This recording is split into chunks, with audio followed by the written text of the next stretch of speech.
ಮಾಜಿ ಪ್ರಧಾನಿ ಎಚ್.ಡಿ. ದೇವೇಗೌಡ ಅವರ ಪತ್ನಿ ಚೆನ್ನಮ್ಮ ಇಂದು ಖಾಸಗಿ ಆಸ್ಪತ್ರೆಯಲ್ಲಿ ನಿಧನರಾಗಿದ್ದಾರೆ. ಅವರಿಗೆ 85 ವರ್ಷ ವಯಸ್ಸಾಗಿತ್ತು. ಉಸಿರಾಟದ ಸಮಸ್ಯೆಯಿಂದ ಅಸ್ವಸ್ಥರಾಗಿದ್ದ ಅವರನ್ನು ಬುಧವಾರ ರಾತ್ರಿ ಖಾಸಗಿ ಆಸ್ಪತ್ರೆಗೆ ದಾಖಲಿಸಲಾಗಿತ್ತು. ಇಂದು ಸಂಜೆ ಹೃದಯಾಘಾತದಿಂದ ಚೆನ್ನಮ್ಮ ಮೃತಪಟ್ಟಿದ್ದಾರೆ ಎಂದು ಕುಟುಂಬದ ಮೂಲಗಳು ತಿಳಿಸಿವೆ. ಚೆನ್ನಮ್ಮ ಅವರು ಹಾಸನ ಜಿಲ್ಲೆಯ ಹೊಳೆನರಸೀಪುರದ ಮುತ್ತಿಗೆ ಹಿರೇಹಳ್ಳಿಯಲ್ಲಿ ಜನಿಸಿದ್ದರು.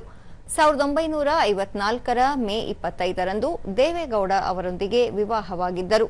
ದಂಪತಿಗೆ ಮಾಜಿ ಮುಖ್ಯಮಂತ್ರಿ ಹಾಗೂ ಕೇಂದ್ರ ಸಚಿವ ಎಚ್.ಡಿ. ಕುಮಾರಸ್ವಾಮಿ, ಮಾಜಿ ಸಚಿವ ಎಚ್.ಡಿ. ರೇವಣ್ಣ ಸೇರಿದಂತೆ 4 ಪುತ್ರರು, 2 ಪುತ್ರಿಯರಿದ್ದಾರೆ. ದೇವೇಗೌಡರ ರಾಜಕೀಯ ಜೀವನದಲ್ಲಿ ಚೆನ್ನಮ್ಮ ಪ್ರಮುಖ ಪಾತ್ರ ವಹಿಸಿದ್ದರು. 2001ರಲ್ಲಿ ಅವರ ಮೇಲೆ ಆಸಿಡ್ ದಾಳಿಯೂ ಆಗಿತ್ತು.